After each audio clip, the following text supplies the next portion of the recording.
নমস্কার বন্ধুরা, সকালে কেমন আছেন? ভালো আছেন তো? শুভ সকাল। নিশ্চয়ই আপনাদের সবার জল খাওয়ার হয়ে গেছে। আমি এই দেখেন 10টার সময় এখন বসে গেছি, একটুখানি জল খাবার খাবো। ইচ্ছে করলো অন্য কি খাবো বুঝতে পারছি না।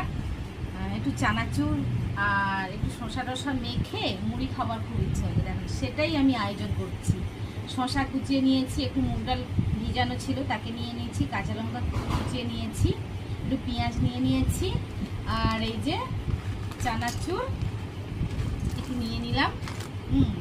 তার সঙ্গে একটু লবণ দেব, একটু অল্প লবণ দিলাম, আর একটুখানি সর্ষের তেল ছাড়া মুড়ি মাখাটা খুব অসম্ভব ব্যাপার। সর্ষের তেল দিলাম, আর সঙ্গে এই যে লেবু কেটে রেখেছি, লেবু রস দিলাম।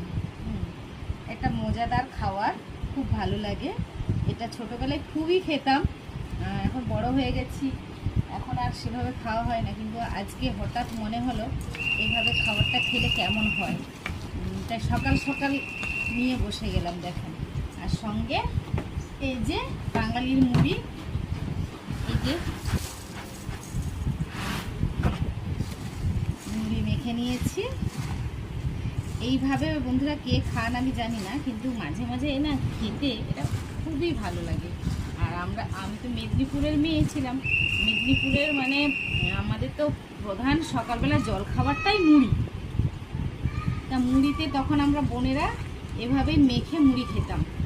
এটা ধনে পাতা থাকলে ভালো হতো, ধনে পাতাটা আমার ঘরে কেউ খায় না বলে আমি নিয়ে আসি না, তাই ধনে পাতাটা দেওয়া হয়নি। কিন্তু একবার হলে যে খেয়ে দেখবে, যদি না খেয়ে থাকেন। অনেকে মুড়ি পছন্দ করে না, কিন্তু আমার খুব মুড়ি পছন্দ করি, যখন খাচ্ছি খুব ভালো হয়েছে। আমি এখন মুড়ি খেয়ে নেই, আপনারা দিদার কাজে ব্যস্ত আছেন, ঠিক আছে? পরে দেখা হবে। ভিডিওটা ভালো লাগলে লাইক কমেন্ট শেয়ার করবেন, আর ভালো থাকবেন সকলে।